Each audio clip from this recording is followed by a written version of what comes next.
ಗ್ರಾಮೀಣ ಪ್ರದೇಶದ ವಿದ್ಯಾರ್ಥಿಗಳು ಓದಿನ ಕಡೆಗೆ ಹೆಚ್ಚಿನ ಒತ್ತು ನೀಡುವ ಮೂಲಕ ತಮ್ಮ ಭವಿಷ್ಯವನ್ನು ಉಜ್ವಲಗೊಳಿಸಬೇಕು ಎಂದು ಕರ್ನಾಟಕ ರಾಜ್ಯ ಒಕ್ಕಲಿಗರ ಸಂಘದ ಕಾರ್ಯಾಧ್ಯಕ್ಷ ಹರಪಳ್ಳಿ ವೀರೇಂದ್ರ ಸಲಹೆ ನೀಡಿದರು.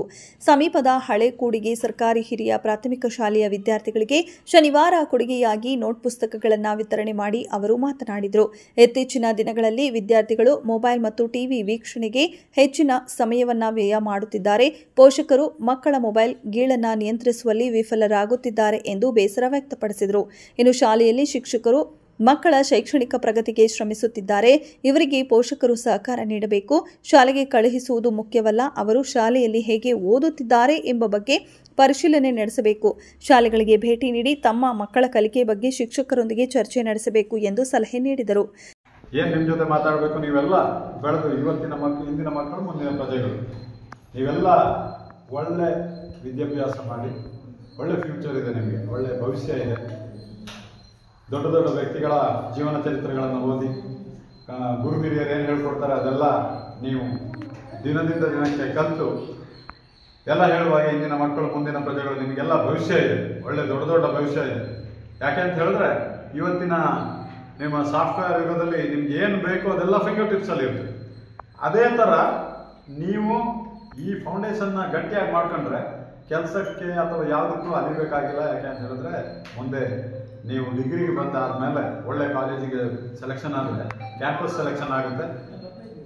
ದೊಡ್ಡ ದೊಡ್ಡ ಕಂಪನಿಗಳು, ಮಲ್ಟಿನ್ಯಾಷನಲ್ ಕಂಪನಿಗಳು ನಿಮ್ಗೆ ಬಂದು ಸೆಲೆಕ್ಟ್ ಮಾಡ್ಕೊಂಡು ಹೋಗ್ತಾರೆ.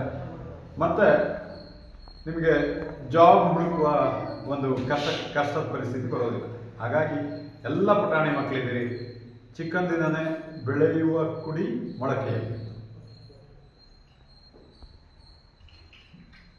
ಸೊ ಹಾಗಾಗಿ ಚಿಕ್ಕಂದಿನಲ್ಲಿ ನಿಮ್ಮ ಪ್ರತಿಭೆ ಯಾವ ಕಡೆ ಇರುತ್ತೆ ಆ ಕಡೆ ನಿಮ್ಮ ಭವಿಷ್ಯ ರೂಪ ಆಗುತ್ತೆ. ಹಾಗಾಗಿ ಚಿಕ್ಕಂದಿನಲ್ಲಿ ಯಾವುದೇ ಕೆಟ್ಟ ವಿಷಯಗಳಿಗೆ ಕಿವಿಕೊಡದೆ ಒಳ್ಳೊಳ್ಳೆ ವಿಷಯಗಳತ್ತ, ಒಳ್ಳೊಳ್ಳೆ ಕೆಲಸಗಳತ್ತ ನಿಮ್ಮ ಮನಸ್ಸನ್ನು ಕೇಂದ್ರೀಕರಣ ಮಾಡಿ, ಗುರು ಹಿರಿಯರು ಹೇಳಿದ್ನ ಮತ್ತು ತಂದೆ ತಾಯಿ ಹೇಳಿದ್ನ ಶಿರಸ ವಹಿಸಿ ಇವತ್ತಿನ ಪುಟಾಣಿ ಮಕ್ಕಳು ಮುಂದಿನ ಭವ್ಯ ಭಾರತದ ಪ್ರಜೆಗಳು. ಹಾಗಾಗಿ ಈ ಭವ್ಯ ಭಾರತವನ್ನು ಕಟ್ಟಬೇಕಾದ್ರೆ ನಿಮ್ಮೆಲ್ಲರ ಒಂದು ಕೊಡುಗೆ ಈ ದೇಶಕ್ಕೆ ಅತ್ಯಮೂಲ್ಯ.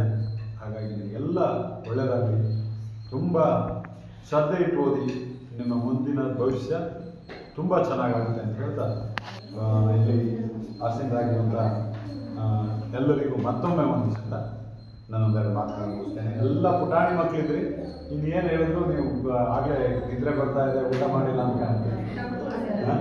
ಶಾಲಾ ಮುಖ್ಯ ಶಿಕ್ಷಕಿ ಸಣ್ಣಕ್ಕ ಮಾತನಾಡಿ, ನಮ್ಮ ಶಾಲೆಯಲ್ಲಿ ಓದುತ್ತಿರುವ ಮಕ್ಕಳಿಗೆ ಕಳೆದ ಅನೇಕ ವರ್ಷಗಳಿಂದ ಉಚಿತ ನೋಟ್ ಪುಸ್ತಕ ನೀಡುತ್ತಿರುವ ರವೀಂದ್ರ ಅವರ ಸೇವೆ ಶ್ಲಾಘನೀಯ ಎಂದರು. ಕರ್ನಾಟಕ ರಾಜ್ಯದ ಒಕ್ಕಲಿಗರ ಸಂಘದ ಕಾರ್ಯದರ್ಶಿಯವರಾದಂಥ ಶ್ರೀಯುತ ಹರಪಳ್ಳಿ ರವೀಂದ್ರ ಸರ್ ಅವರು ನಮ್ಮ ಶಾಲೆಗೆ ಇವತ್ತು ಆಗಮಿಸಿದ್ದಾರೆ. ಇವತ್ತು ಮಾತ್ರ ಅಲ್ಲ, ಅವರು 4-5 ವರ್ಷಗಳಿಂದ ಮೊದಲಿಂದನೂ ಕೊಡ್ತಿದ್ರು ಏನೋ ಗೊತ್ತಿಲ್ಲ, ಆದರೆ ನಮಗೆ 4-5 ವರ್ಷದಿಂದ ಸತತವಾಗಿ ನಮ್ಮ ಶಾಲೆಗೆ 26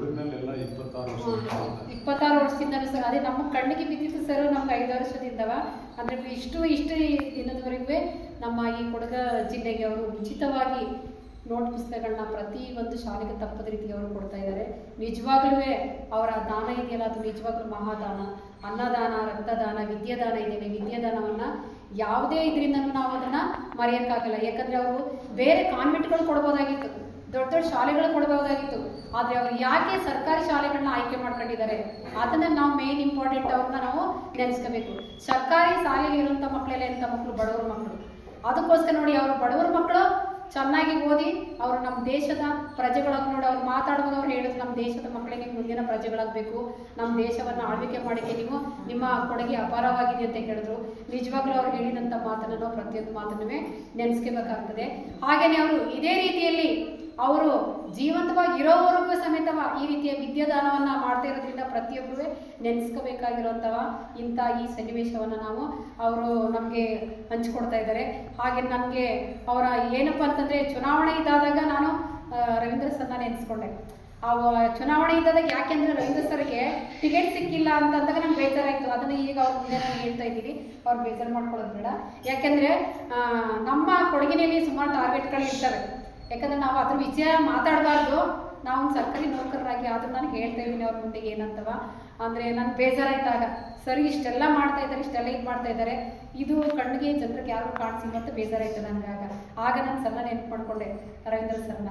ಹಾಗೆಯೇ ಅವ್ರಿಗೆ ಒಳ್ಳೇದು ಮಾಡಿ ಅವರ ಆರೋಗ್ಯ, ಅವ್ರ ಕುಟುಂಬದ ಆರೋಗ್ಯ ಎಲ್ಲನೂ ದೇವರು ಕಾಪಾಡಲಿ. ಅವ್ರು ಇದೇ ರೀತಿಯ ಕೊಡುಗೆಗಳನ್ನ ನಮ್ಮ ಕೊಡಗು ಜಿಲ್ಲೆಗೆ, ನಮ್ಮ ಹಾಗೆ ಕರ್ನಾಟಕ ರಾಜ್ಯಕ್ಕೂ ಸಮೇತ ಅವರು ಇದೇ ರೀತಿಯಲ್ಲಿ ಹಂಚ್ತಾ ಇರಲಿ ಅಂತ ಹೇಳಿ ಈ ಒಂದು ಸಂದರ್ಭದಲ್ಲಿ ಹೇಳುತ್ತಾ, ಅವ್ರ ಕುಟುಂಬ ಎಲ್ಲರಿಗೂ ಆ ದೇವರು ಒಳ್ಳೇದು ಮಾಡಲಿ ಅಂತ ಮತ್ತೊಮ್ಮೆ ಅವ್ರನ್ನ ದೇವರೆಲ್ಲ ಹಾರೈಸುತ್ತಾ ಅವರ ಮುಂದಿನ ಭವಿಷ್ಯ ಚೆನ್ನಾಗಿರಲಿ ಅಂತ ನಾನು ದೇವರಲ್ಲಿ ಬೇಡ್ಕೊಳ್ತೇನೆ.